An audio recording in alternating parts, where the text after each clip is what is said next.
The broadcast is now starting. All attendees are in listen-only mode.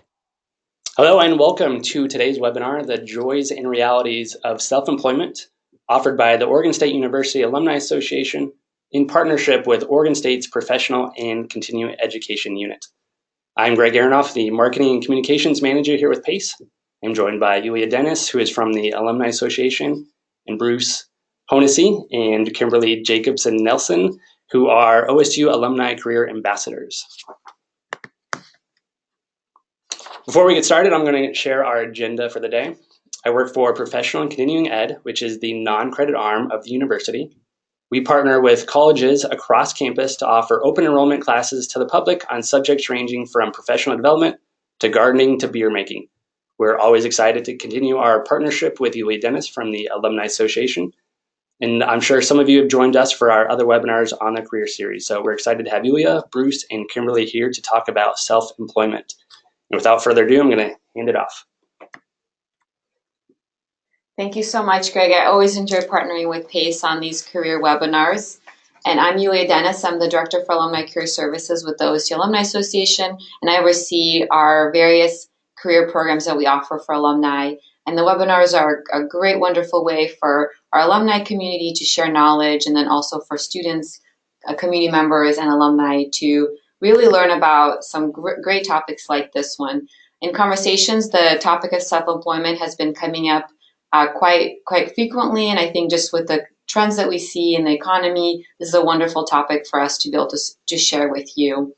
And I'm really excited to be introducing Bruce and Kimberly.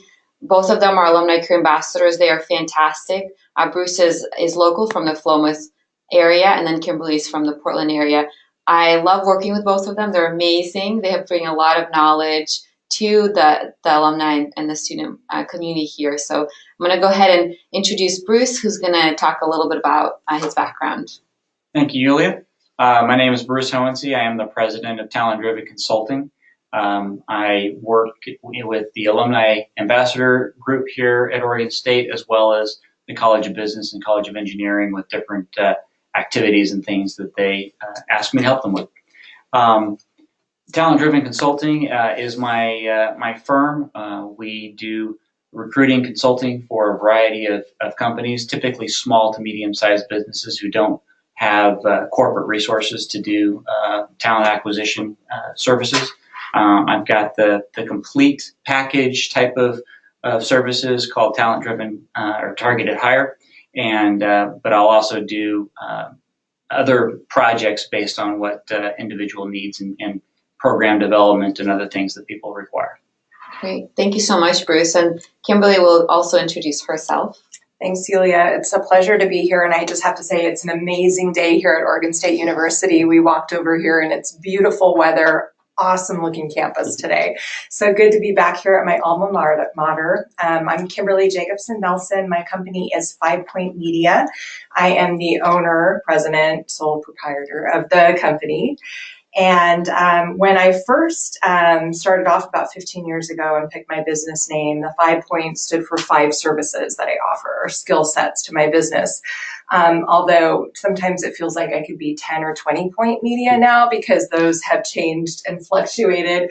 And at this moment, though, the 5 that I mainly offer are marketing and public relations to my clients, communications and content, media relations, video production, so behind the scenes, and also talent hosting in front, and social media management. Excellent, thank you. So during this webinar today, feel free to use the chat box, and Greg's going to be moderating that. We will be addressing questions throughout the webinar, and a link to the presentation in this PowerPoint will be emailed to you afterwards. And we do encourage you to participate, ask questions. We'll also have a few poll questions that we'll be asking throughout the webinar as well. I wanted to share very briefly about our OSU Alumni Career Services. This is a really wonderful service that we offer to all of our alumni, and we provide career consultations, free resume reviews, events, programming, all kinds of different things. So if you have a career goal, whether it be self-employment or a traditional position through a company, whatever your career needs are, please reach out to me. I'm going to be providing you my contact information at the end as well. I'm always happy to help alumni with whatever kind of goals they have, and it's a really great way for you to get some extra assistance through OSU.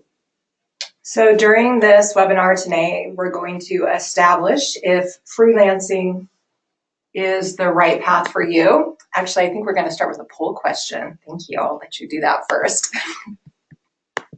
So Greg's going to go ahead and do the first poll question for all of you. Okay, the question is, are you currently a freelancer or a contract worker or considering to be one? And select one of the following.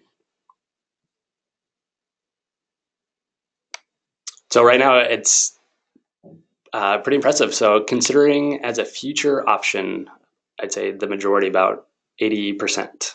That's great. That makes me feel good because a lot of what we're going to say today will really help you understand better what it means to be a freelancer and if it's the right path. So establishing if it's right for you, learning the logistics of contract work or freelance work or gig work or self-employment. It's been called a lot of different things and it means a lot of different things. So we'll go through that today. And then also we're going to share strategies for success. Bruce and I come to this with very different backgrounds. So I think our personal stories and experiences will really help walk you through these steps. So I think it's best if we start off by defining what a contract employee is. So you have the ability to pick and choose the projects and the companies that you want to do business with. You must maintain a business location that is separate from the business or work location of the service recipient. So this can be a home office, it can be a co-op, or some other examples that we'll go through a little bit later in this webinar. Being free from direction and control over the means and manner of providing the services. Now, this is a super important distinction in case someone is paying you as a contractor when they should really be providing the benefits that come with being a classified employee. And there have been some cases, let's see, I missed the slide here, where someone has laid off an employee or a couple employees and then brought them back as a contractor and paid them as a contractor when they were doing the same duties and not getting the benefits. So these are all highlights that I found for Oregon on the Secretary of State page. That's a great place to check. It'll probably vary state by state and also depending on what you're doing. So it's a good place to check. Yeah, thank you so much for sharing. I think that's a really important point, and it's good for you to research it should you ever be in that position. Okay. I think at this point I get to share a little bit of my story and how I became a sole proprietor of a company.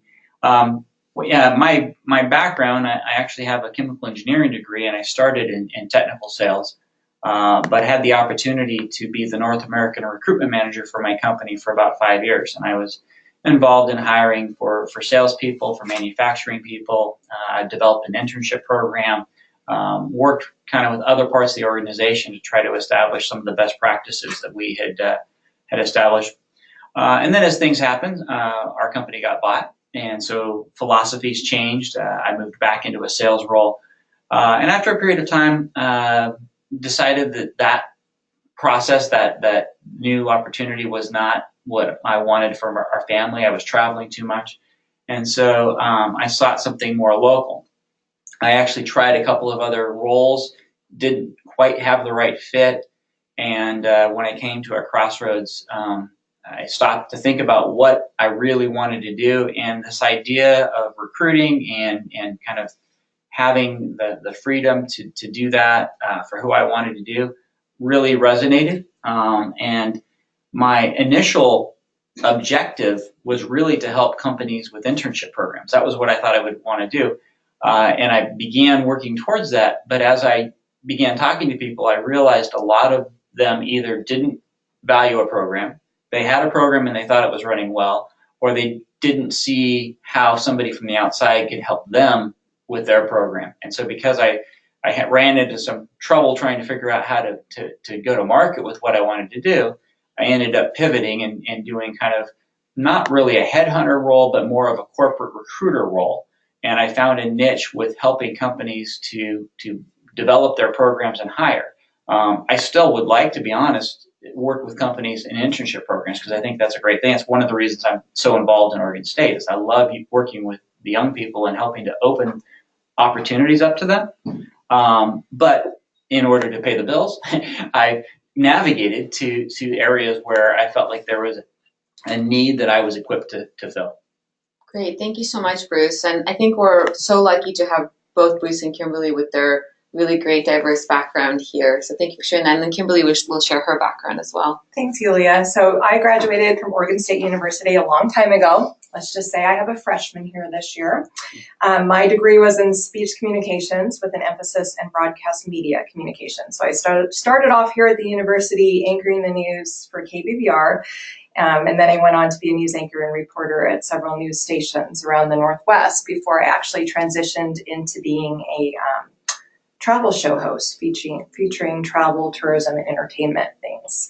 The core skills that I learned in college and honed in the field of being able to quickly and concisely sum up or explain a story are really the bedrock of everything I do today.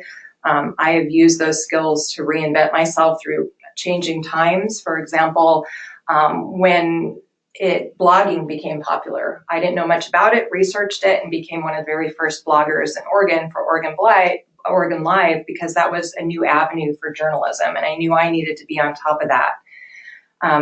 Like Bruce, life circumstances had me go to freelancing because I became a mother. I have 3 children, my husband and I, and wanted to be able to have more opportunity to spend time with them. So I started using the skills that I acquired from being a news anchor reporter to do things like write press releases, because I understood what reporters wanted and what resonated with them.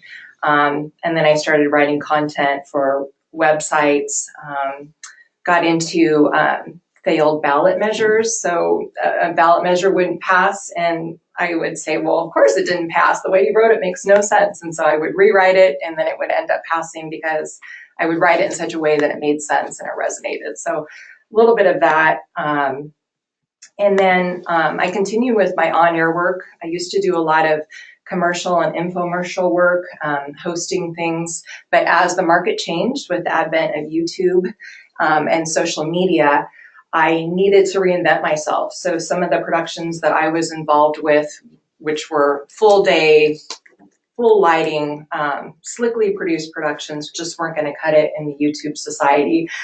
So I learned how to shoot videos myself for social media and for websites, so that everyone has that opportunity to showcase their work and their business through video. And probably my skill set and my personality, I think over the years, working as an employee in some cases and an employee as a contractor, is definitely more geared toward being a freelancer. I've been on both sides of the fence, and I can speak from both sides, and I'm really happy with where I am right now. Great, thank you so much for sharing that. And I also add too that both Bruce and Kimberly have added so much of their skill set into the career programs, and Kimberly has helped with some of the key marketing things that we've done too. So I really appreciate both of you helping out in those things. Absolutely. So responsibilities of a contract or independent employee. We already talked about what the definition is. So here are some responsibilities. These are just some highlights. You bear the risk of warranting services provided. So you're ensuring and guaranteeing your work. And if something's not right, you're solely responsible for making it right. You're responsible for purchasing and providing all equipment or certificates or training. So whether that be a computer or a camera or a car, any certificates needed. So basically you are job ready when they hire you. There's no on-the-job training typically. You have the authority to hire and fire other people to provide assistance to you. So any subcontractors you bring in, you would normally be required to pay them, insure them, take responsibility for their work. Now, occasionally I've hired a graphic designer for a larger project outside my skill scope. Their services are then added to my bill. I'm paying the graphic designer, typically marking it at 15% for my time and coordination, and then passing it on to my client. In other cases, I've hired a full video crew and had to take on the expense of extra insurance because of the lights and light stands that could possibly fall and hurt someone when we're shooting in a public place. Again, my responsibility, but then I factor that into my billing. I think Greg, are we going to have another poll question here? Yes. So we're going to do poll question number 2 here. Okay. Why are you considering gigs or freelance employment over being a traditional employee? And if you could select one of the following: more flexibility, location, more control over working clients, or expanding income potential. And as they come through, it's kind of across the board. Right now, the leading one with 50% is expanding income potential, and more flexibility is about a quarter, and number 3 would be more control over working clients. It's a location, not as much as the other ones. Great. And then I also saw that we had a question about how to determine costs and how much to charge people. And I think both Kimberly and Bruce will be able to share about that in some later slides. So we'll definitely be able to answer that question. Okay. And one of the things I want to talk about, I guess, before we get into all of the pluses and minuses of being self-employed is talk a little bit about just why somebody would want to do this. And it starts with, I think, having a passion or identifying a specific problem that you feel you can solve. That means that you have the unique abilities and skills or resources to be able to help facilitate some need that somebody has. In my case, I'm selling recruiting services, but for some of my clients, what they're buying is time. What they're buying is my expertise. What they're buying is a process they don't have, or interviewing skills that they don't possess. And so, even though the umbrella of what I'm doing might have one look to it, the reasons that people are buying from me could be varied based on each individual. But so part of what you want to do is you're looking at going into becoming a contractor or self-employed is figuring out what is that problem that you're going to solve. And the better you can define that, the more successful you'll likely be, because the more specific you are, it focuses what you're doing. I think one of the fears or challenges for somebody who's self-employed or a starting business is you may find lots of opportunities. And if you chase all of those opportunities, you won't be successful in any of them. If you pick 1 or 2 or 3 that are defined and closely tied together, your chances of being successful are a lot greater. And I'd also like to add to that, I think that's just good career advice in general, because I happen to be an office of one, and that same advice applies to me as well. So I think that's good food for thought for anyone, whether they're choosing self-employment or not. Well, it comes down to prioritizing too. And even in a lot of the roles that I had in the corporate world, there was plenty to do. There just wasn't enough time in the day. And it was as much what I chose not to do as what I chose to work on that mattered about how successful I was in doing my role. Yeah, I totally agree. And then another question you should be asking yourself is, who am I serving? Who are the people who would want to buy this, or who would benefit from this? And is there a market for it? I mean, what is it something that people would like to have but aren't going to pay for? Or is this something that people are going to actually be willing to support me in doing? And do you have what it takes to do it? Somebody might have a desire to design homes, but without an architecture degree or at least a mechanical engineering degree or something along those lines, they may have a really hard time getting their plans approved for construction. So do you have what it takes to accomplish what it is you're wanting to do? And sometimes that means you may need to go to school. And sometimes it means you may need to develop some of those skill sets. Or you just got to figure out what platform you're able to deliver them in. And in this day and age, this era with Upworks and some of the other services are out there, there's lots of ways you can start slow and not fully commit. Now, if you're ready to commit and do this full time, there's a couple other things that need to be part of it. And then the value creation. Are you creating enough value for your customers that you can support yourself and your family or whatever your circumstances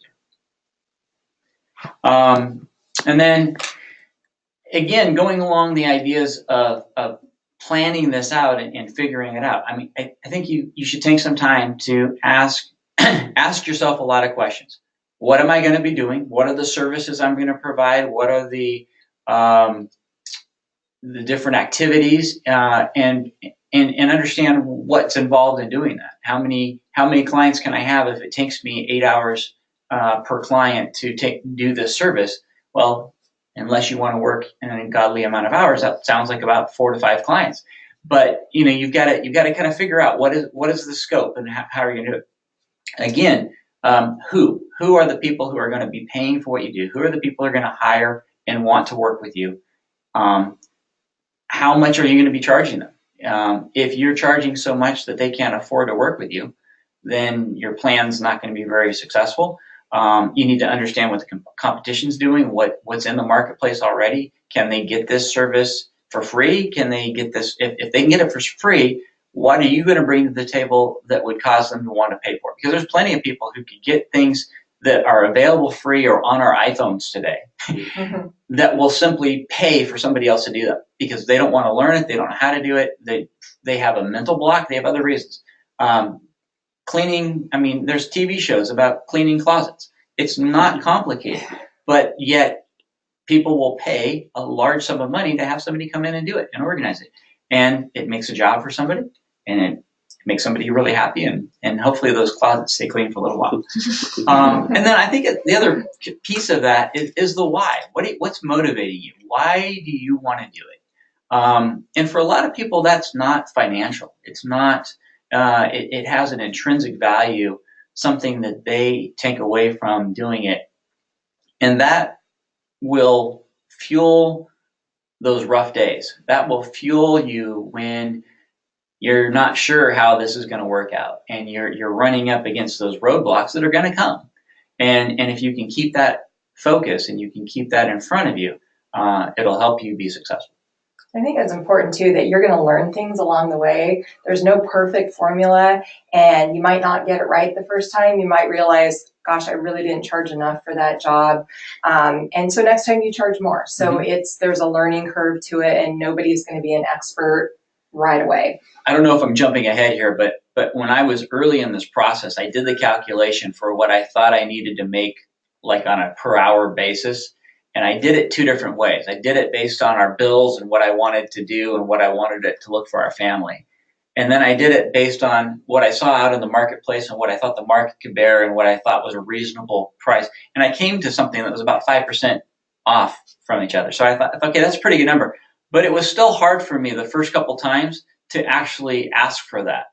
And it took me a little while to kind of get comfortable with that number, because being self-employed it's a lot more expensive than being an employee. I don't know if the factor's 2x, but you have to earn quite a bit more money as a self-employed person to enjoy the same quality of take home that you would if you were just simply an employee. Absolutely. And we're going to touch on that a little bit more, but let's move to some of the happy stuff. Some of these are actually what you guys mentioned in the poll question, so it's kind of great to be able to touch on these.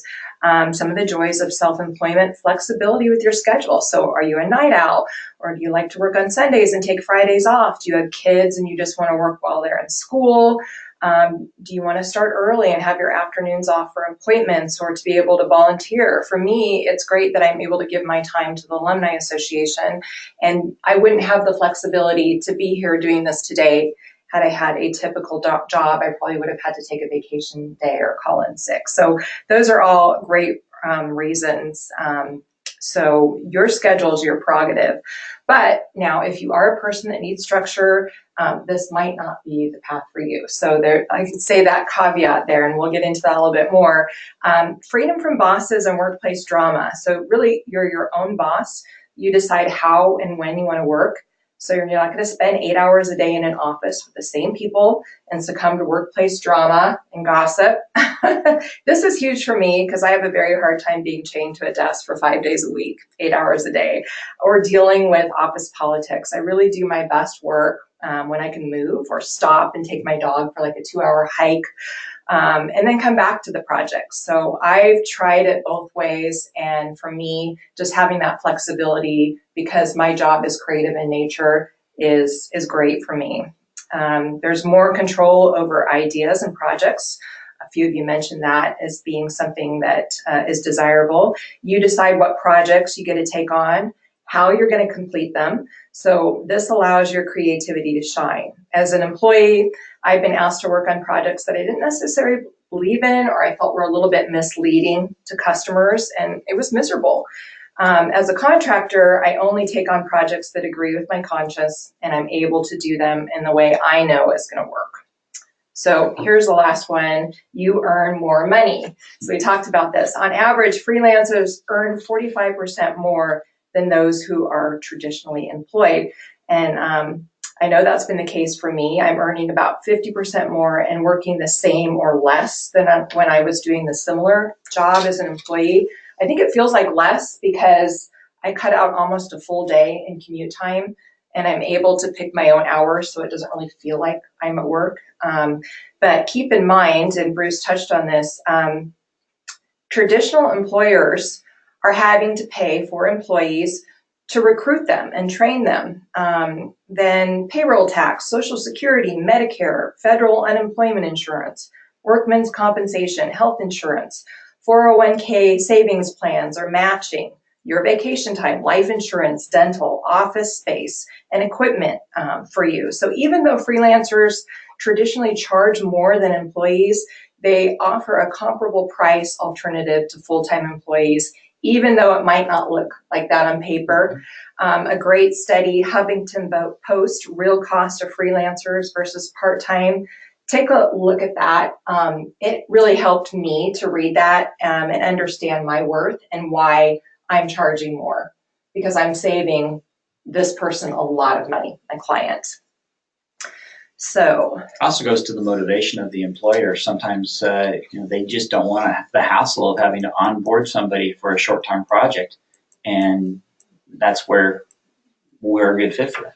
Yeah, some of the joys go hand in hand with some of the pitfalls, depending on who you are. So some of the downfalls is that there is no regular paycheck or job security. Some jobs are what we call one-off gigs. I would be hired for a day to host something, and then the rest of the month, I wouldn't have anything.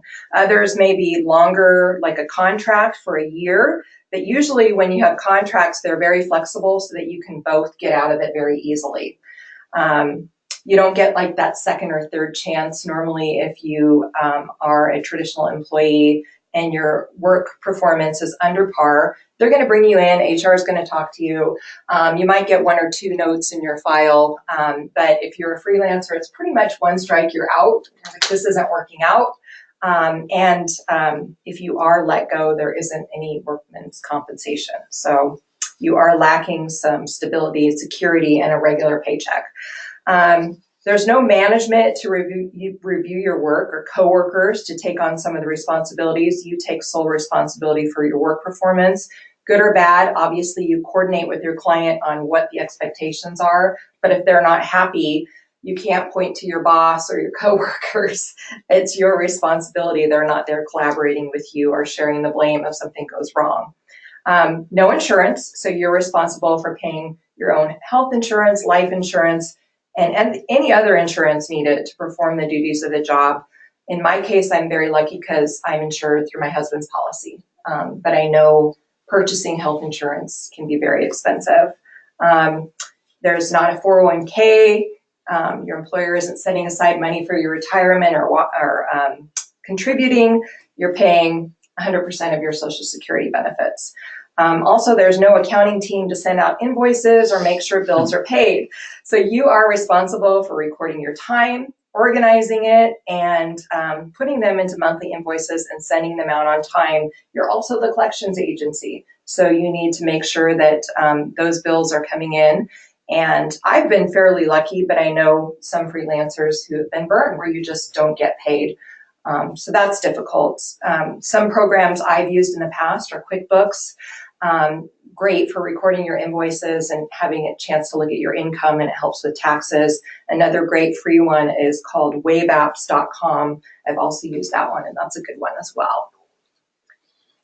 And I guess from my perspective, some of the joys and the pitfalls is the flexibility. I know that we've been able to go to places like Sun River, and I might work for 3 or 4 hours in the morning while everybody's still sleeping, and still have the afternoon to go explore, ride bikes, go down the river, and I didn't have to take a vacation day. It's just me managing my workload differently, but allows me the flexibility of that. Or like you said, being able to volunteer or coach or do other activities where normally you'd have to get permission to be away.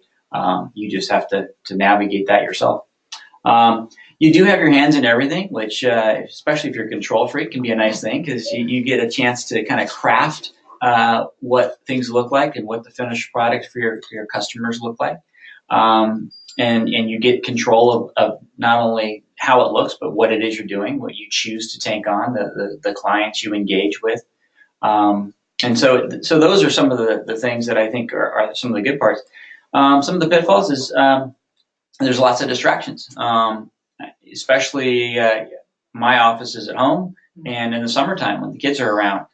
Sometimes I would rather be outside doing something else with them, and I have to stay, on the phone, or I'm doing other activities. So you have different things, and I know some people who, if they will, and I know you're going to talk about office space and keeping it separate. I've worked from home almost my entire career, so I've gotten pretty good at it, and I'm used to just kind of blocking it off and mentally, and not stopping to go out and do that errand for 45 minutes that ends up turning into an hour and a half because, just the way it goes, but trying to keep work time for work and not. And I'll also add to this too, that we're going to do a webinar later in the spring about telecommuting, just because it is becoming more common even in traditional jobs as well. And I think that that's an important thing to consider, is like, how do you work? And it is a pretty individual thing, what works really well for you. So I appreciate you bringing that up, Bruce.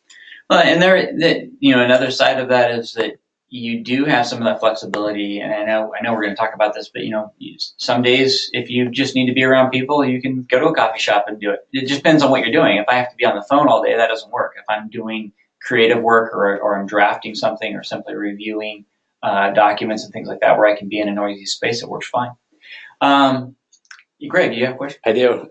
Do you communicate with your family to not interrupt, or how do you get around with your kids being there and you have to do work?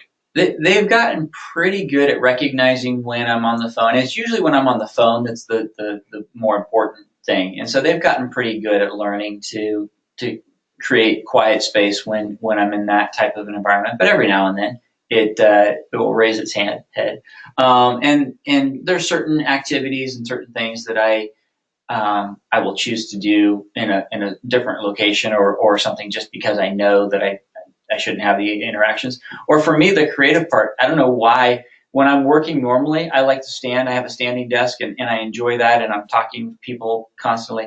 When I'm doing something more creative, if I'm working on a new job description for a position I've never worked on something similar to it before, I like to just kind of be in my own little space, and I'll put the music on, and I'll just kind of block everything else out, and I can do that a lot of different places. So it just kind of depends. But I do enjoy the flexibility of having that freedom to do that. In some corporate settings, you don't get to do that. For me, when my kids were little, absolutely, I could not work when they were in the house. I couldn't do it. But a lot of what I do is writing. So, I sometimes, even when no one's there, put my fingers in my ears when I'm writing. I just need that solitude and quiet. And I just couldn't, not with my kids. They were pretty rambunctious. So that's when you find another alternative. But and I mean, there's lots of different ways that you can go about that. One of the things that we talked about earlier, that as a positive is also a negative. Your hands are in everything. If you don't like accounting and billing, you still get to do it, or you've got to hire somebody to help you do that. And you don't get paid if you don't do something. There will be months that are great, and you're like, wow, this is wonderful. And then there's months where nothing happens, and you have to endure those too. So how you budget your money and how you live through those time periods matters. And then you just have the expense of being self-employed. There's insurance, there's healthcare, there's all those things that we've talked about already that you have to cover. And we just have another question. Greg, what was the second question there? We have two questions. So Kimberly, could you please repeat the free resources about accounting? So I just, okay, for accounting. So QuickBooks is one that you can pay for. It's something you can buy like at Costco or Fry's. Waveapps.com, so WAVEAPPS.com, because it's also an app and a website. I've used them as well, and you can create invoices with them. And then we just have a new question. In general, what are your thoughts on creating some additional income via a YouTube channel? I would imagine this is much harder than people realize. So I think the challenge with the YouTube channel is coming up with the hook or the thing that's going to attract and keep people interested. You certainly see some people who've been highly successful doing it, and I will admit that I have watched the guys on Dude Perfect and stuff like that, and I go, how is it they have a business doing this? But with creativity and the right following, you can create that kind of opportunity. Absolutely, and I have experience with that. Recently, I did a cruise, and the last 2 days of the cruise, we were just at sea, and it was very boring. And I thought, I'm going to do a YouTube video on this cruise and every deck and featuring it. And so I put it together and put it on YouTube and put the link on my Twitter, and then tagged a bunch of the different people. And shortly after that, I received an offer to possibly go on another cruise and blog about it. So I think if you're reaching out to the right people, definitely that can work. It's also a great resource for putting materials, like if you create a video, making the link on YouTube and then sharing it through social media, which could also create income for you depending on what you're doing. So there's definitely a great market for it depending on your expertise. And it's really neat how many free tools there are available to you to take advantage of. I'm sure that at some point YouTube will change the dynamics, but right now you can basically post, I think, an unlimited number of videos and stuff there. You don't get any revenue from it until you get to a certain threshold of viewers and subscribers. But it's there, it's available to everybody. Absolutely. Definitely a tool. Yeah, and we have another question that I think will fit well with our next couple of slides is, when do you know you're ready to go full-time as a freelancer or run your own business? That is a great question. It goes right into the next part. Do we have a poll question we wanted to do before this slide? Yes. Let's do our last one. All right. What are your biggest concerns about managing your own business? Lack of structure, support, accounting, securing gigs and or marketing, tax and insurance responsibilities, last one, organizational skills. And the clear winner so far is securing gigs and or marketing. It's just about 80%. Okay. I can understand that. Yeah. Yeah, that's the question you typically have. If I do this, will they come? Yeah. So let's jump into that question. If I want to get started, what do I need to do? So I think the first part of that is a business plan, and there's some resources that you can go online and find tools to do this. The Small Business Association is another resource. I know, at least in Benton County, that was something that I was able to tap into when I got started. I'm sure in most counties that there's something like that. It may be called something different, but you have to look for it. But basically, your business plan, this can be as formal or as informal as you want it to be. But what it should be is a document that gives you some guidelines as far as what you're going to be doing, how you're going to be doing it, and gives you a roadmap so that you can figure out where the gaps and issues are that you need to shore up. If there's a certification you need, if there's insurance you need, if there's certain things, it'll give you a to-do list of things you need to accomplish before you're ready to go. The next piece is probably financing. Depending on what you're doing, you may need to buy equipment, you may need to buy other supportive elements that would allow you to be able to do this. I think If you're a photographer, you may need to have editing software that would allow you to, do the type of photo producing that would be required to be commercial.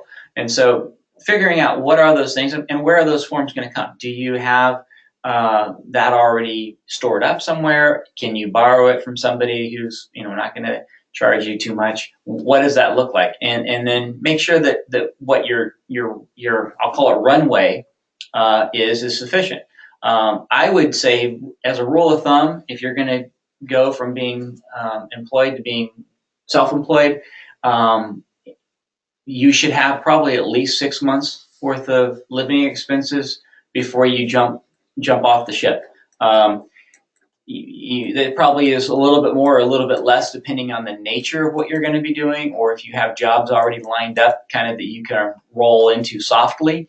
But that's probably a good rule of thumb of how long it might take to get an amount of business that'll sustain you.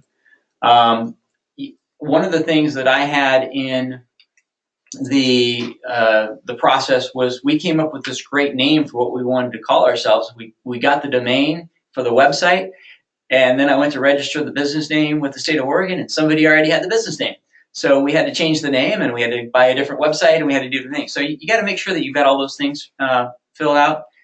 You may need a website or a storefront, depending on what kind of service you're going to do. Get all of the equipment, collect all those resources, and see a path and a timeline of when you need to do it. Just because you need certain things doesn't mean you need all of them right now, but you need to know when you need them and be ready to go. One thing that I will say about getting started, especially if you're doing consulting work, is take some time to go to an attorney and craft an appropriate contract. Yes, not all contracts are going to be absolutely bulletproof and binding, but they set the parameters. They give you the rules to live by if something goes wrong. Certainly, most of your engagements are going to go well, but you should have a legal document that outlines what you're going to do if and when something doesn't go right. And it'll give you a peace of mind, I think, is the biggest piece. All right. So we alluded to this earlier, acquiring those gigs, acquiring those jobs. Marketing is a big part of it. So social media, your LinkedIn account should be up to date with skills, work samples, references from former clients, and seeking new opportunity option enabled. You should also be sharing blog posts, recent work, following people that you'd like to work for, liking and sharing industry articles. Twitter's the preferred business professional social media outlet, as well as Facebook for business. So you should be continually engaging with others, sharing your work, and using relevant hashtags. And in LinkedIn, there's actually a freelancer section that's specifically for this type of engagement. Yep, there is. So website, consider a website your digital resume. Maybe that's all that's on it with your skills and recent work samples. Wix.com is a free way to get started. WordPress is another great, affordable way to get a website going. Freelance agencies, there's freelance agencies out there such as freelancer.com, creativecircle.com, and they connect freelance job opportunities with job seekers. Networking and referrals. So was your last client happy with your work? Then you should definitely get a referral and maybe even establish a niche for yourself. Personally, I don't do any advertising. I have never advertised, and I do marketing, but every single one of my clients is a referral, and I kind of established a niche for myself. It's great if you can. You mentioned that earlier. I do a lot with government, Clackamas County, and that has led to other jobs. So that's a great way, is to get referrals. One job might lead to another. I know that's been the case for me. And I think one thing you have to get used to when you become self-employed is the idea of introducing yourself. And that you do that in a lot of different ways. You'll do that in person with people as you meet them. You'll be doing it on the phone. You'll be doing it with your website, through email. And there's a resource out there. I'll give Donald Miller the props, the Story brand. They do a really good job of helping you refine your story to what's the most important pieces and getting those pieces in the right place so that you can encourage a customer to buy and make their buying path easy. So those are things you're going to have to kind of learn how to do and incorporate into who you are. Even if you're not the outgoing type, you still have to do that if you're going to be self-employed. As far as the developing clients and making the transition, understand how long you think that runway is. I talked about that a little bit earlier. What does it take to get the business volume that you feel like you would need for a sustainable amount? Have some contingencies. What if you don't get certain things when you expected? What are you going to do? What other things could you try? Where else could you go? How would you adjust? I started off with one focus in mind and had to pivot. And to be honest, I think every year or two I've looked at what I'm doing and I've made that decision. Do I want to stay here? Do I want to do this? And sometimes the answer has been no. I looked long and hard at focusing just on the medical field, and then decided that the competition there was just so vast that I didn't want to get into that. And so the choice I made there was to not proceed. So you'll have to do that. And then if you can answer the question, why would clients choose you? And that's a convincing statement, then you've probably got a good makings for getting started. We talked about work locations, just finding the place that's going to work for you. And there's lots of options out there. Home office, you love it. Not so much me. I get distracted by the refrigerator, the laundry that needs to be done, the kids, the barking dog. It's a great tax benefit because I get to write off a portion of my home and maintenance due to having the home office. And I definitely do work there. And sometimes I do it in my pajamas, I will admit. But so that's an option. Meetup groups. So if you go to meetup.com and join a group, there's other freelancers. And what they'll do, I'm with a group that every week they pick a new location in the Portland area, someplace that has plenty of desk space and Wi-Fi and plugs, and they'll meet up there, whether it be a coffee shop, a hotel that has a great lobby that's amenable. And it's just a great way to connect with other freelancers. That loneliness factor is great, and not feel so isolated. So that's another thing you can do. There's shared workspaces, because affording office space is really difficult, especially when it's on your dime as a freelancer.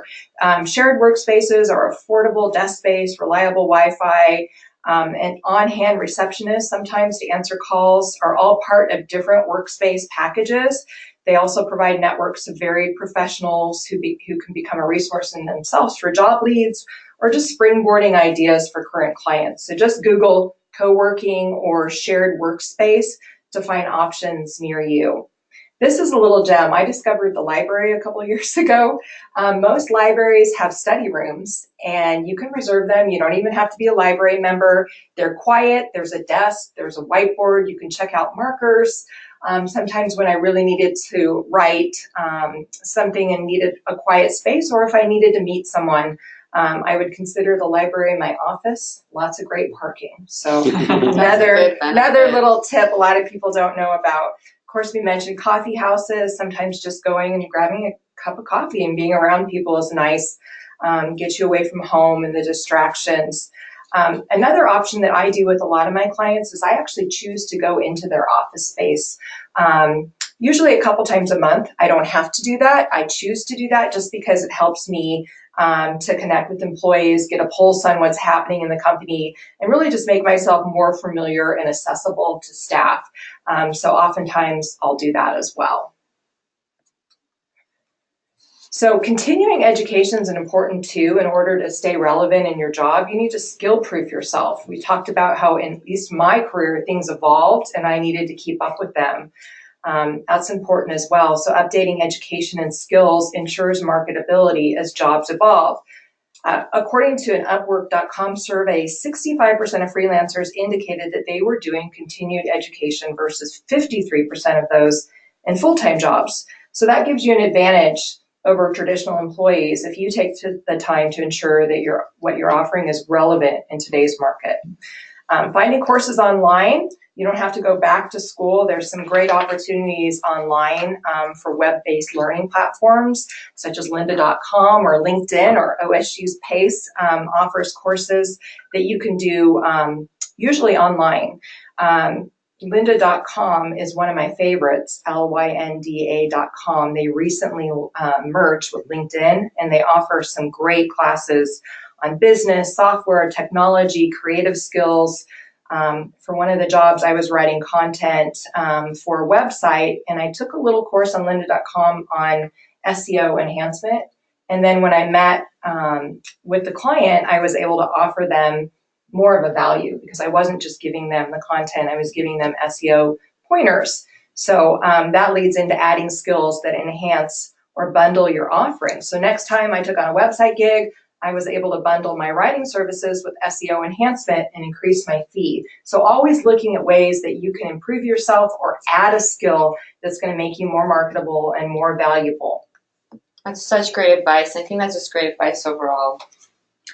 And I think another thing is it can be really lonely. And so finding people that you can work with, that you can partner with, that will challenge you, hold you accountable to, are you doing the amount of time and things that you should be to learn, to all of those different support factors. I've used people from Upworks and Belay and other services. I've also, I talked about earlier at the beginning, I used the Small Business Association through the community colleges, and they gave me advice on my website and other things as I was getting started. I joined, it's a paid service, Entree Leadership, where business leaders get together on a monthly mastermind call, and we talk about different factors that are affecting us and challenges that we're having and brainstorm ideas. And there's a lot of different groups like that. And then you'd already mentioned some of the networking groups and things that are available, and just community, people that you know. I've gotten a fair piece of business from other consultants who get to know me working on one project and then introduce me in another client because they see a need and they say, you know, Bruce would be a good resource for you guys. Why don't you talk to him? I feel like those are the best clients too, because as far as ensuring that they're a good client and they're going to pay you, if they're a referral from someone else, usually the chances are that they're going to end up being a great client as opposed to somebody that maybe just kind of found you on your website. So just in summing it up, understanding what it means to be a freelance employee and preparing yourself for the transition is key. So hopefully some of the items that we touched on today kind of gave you a better just viewpoint on what it means to be a freelancer and what you need to do to get ready. Organizing your time and establishing productive workplace environments will only add to your success. So finding that formula that works for you and location. And marketing, networking, and continuing education will only help you expand your client base and remain relevant in your field. Great, thank you. And then we also had another question from someone. Yes. Have you ever patented ideas? I have not patented. I haven't either. I know people who have patents, and it's quite the process. I've heard it's quite a process. Probably one of those online resources like lynda.com would probably tell you how to do it because they're amazing. And we have one more question. I have a small business, but I'm dealing with several roadblocks having to do with my business plan. I work with small businesses and freelancers, both lower income. How do I get larger paying jobs? Digging into the details, that would be a little bit challenging to try to answer right here. But I think one of the things that I know I did in my role is I started with some smaller companies. I started with some smaller gigs. That helped me build my confidence to go after bigger opportunities, and also to charge more when I was doing so. So I think the piece there is figure out what you're doing well with the clients that you have and how that would apply to somebody who's in a slightly different space or larger organization, and then navigate towards that. And it's probably not going to be like jumping off a cliff. It'll probably be kind of a slow walk, but you can get there one step at a time. And I have a question.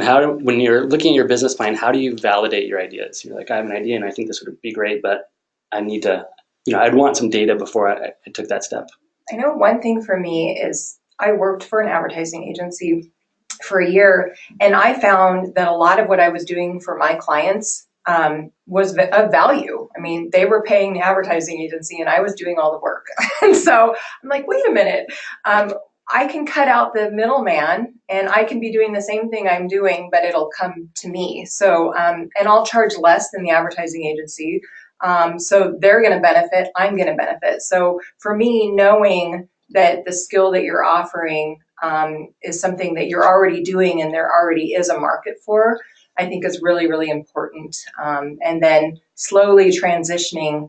I think it's hard just to springboard and quit your job without a plan. I think you need to know that, wow, these are clients that I could, like, I worked with this client on my job. Here's a similar client that I might be able to reach out to. I think that's important too. Yeah, I don't know that you can always do it, but the ideal would be that you leave ABC Corporation on Friday and you start working with client 1, 2, or 3 on Monday, and you just make that transition like almost like you're just changing jobs, you're just doing a different role and have that, but you have to have that kind of built in so that you know you're going to it before you leave your current thing. That's not always possible. I know in my situation, I was doing contract jobs off to the side, and then, so when I transitioned, I knew that they were there. They weren't anything that conflicted with my regular job, but then when I took the step to quit my regular job, I let those people that I was contracting with know I'm more available now, and they were thrilled. And so they took me on and brought me in for more hours. So that helped me make that change. Great, thank you so much. You have very valuable feedback. I really appreciate both of you presenting today. Absolutely. So a few next steps. I encourage all of you to join our LinkedIn group. It's open to OSU alumni, students, or faculty and staff of OSU, and we provide resources, information about programs, etc. on that group. And then if you'd like to enter to win a free career consultation, go ahead and email me or message me one takeaway from the webinar. And each webinar we've had at least a couple people win these free career consultations, so I encourage you to do that. And then also, I recommend that you consider joining us for our next career webinar, which is going to be on hiring managers and how to diversify your workforce. And while you yourself might not be on a hiring committee now, especially if you're considering self-employment, how do you ensure that you hear from different voices and that you have a really solid team of people? And so this is going to be, I think, a great topic for whether you're considering self-employment or not. And we're very excited to have people come and present on that topic on March 4th. And then do follow up with me for any questions you have. I'm always happy to help you with your career goals, whether it be deciding what's the next step or how to get skills, etc. Always glad to be of service to people. Thank you so much, Yuliya, Bruce, and Kimberly. That was great. I did want to provide just a little bit of information about professional and continuing education at OSU. And the reason we like to partner with the Alumni Association and hear from our alumni is because we're often able to connect with a very widespread OSU network throughout not only the state of Oregon, but the US and beyond. And we can help provide educational opportunities for personal enrichment and professional development. Each program we offer is designed for working professionals with convenient online classes and year-round start dates. We offer customized team training. And again, I want to thank Yuliya, Bruce, and Kimberly. And we appreciate you having you here, and just thank you so much for all the great content. And with that, we will wrap it up. Thank you, everyone. Thank you. Thank you, Greg.